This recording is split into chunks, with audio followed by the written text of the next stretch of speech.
the pink cloud syndrome, it's called. What it basically is that when everything seems to get better, you then sort of go into this state of, oh yeah, I'm going to like relapse. This is actually really it really triggers in the summer, especially anyone who smokes. Like, you'll know that going outside when it's sunny and then you're just having a smoke, or going to the park to have a spliff or joint, that shit is triggering, and that's really where the pink cloud syndrome is very prevalent.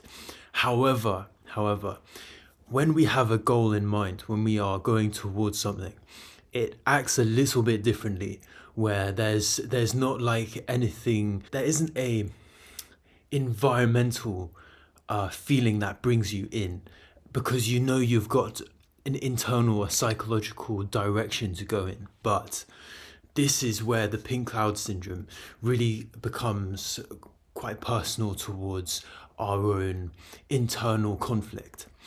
And this is, rather than only being in the good parts of our recovery, it also happens in the bad as well. So there's the good part when you're feeling great and you're like, oh yeah, I'm going to just have a little joint or something. And then next thing you know, you're back into an old cycle.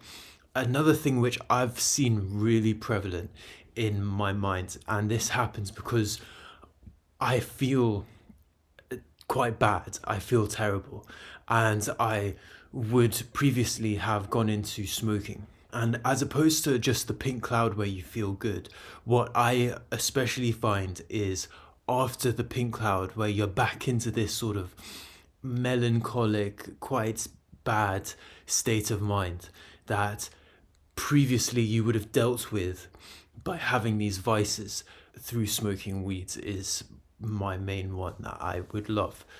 And that's really the main one which we need to just power through and get in tune with. Understand that this is something which we are needing to overcome, and we're adapting to a new way of life. And it's crazy the things I've realized recently just going through this.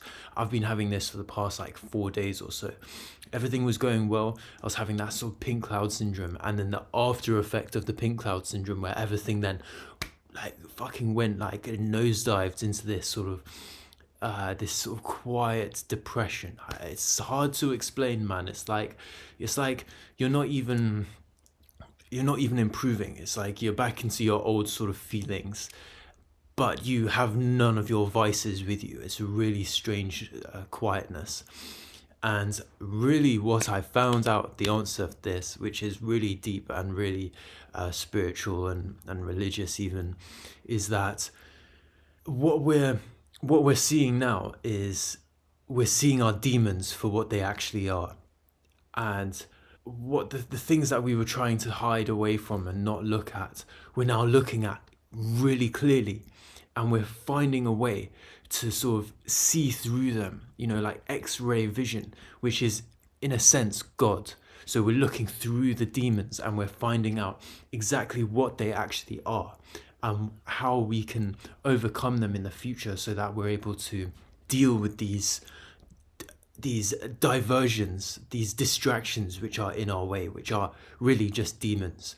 And what we're learning to do is become entwined with God and to just sort of X-ray, to laser through that and find exactly what we're actually wanting and looking for in life. So that's really what this pink cloud syndrome is about. Is that it's a trick. It's a little hurdle that it will try and bring us back into our old ways, which we know is sort of a comfort zone. And that's just so easy to fall back into, like an elastic band that just comes back to its original form, which, as you may know, you've probably been living in for many years now.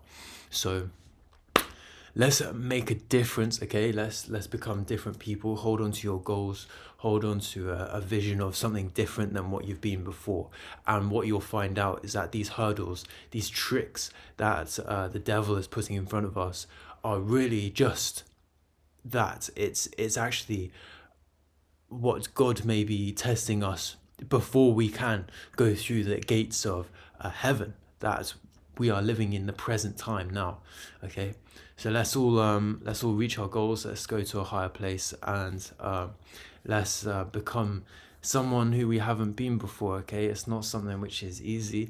Many, at least 90%, I'd go at least 95% of people never get past this stage. It's so easy. Everyone you look at, you'll see, there's some sugar, there's some vice, there's some escapism, there's something they're trying to get away from, but they're tricking themselves, or the devil is tricking them. So let's keep an eye on God, understand that we're just being tested to become our greater selves, and yeah, one love. Come on.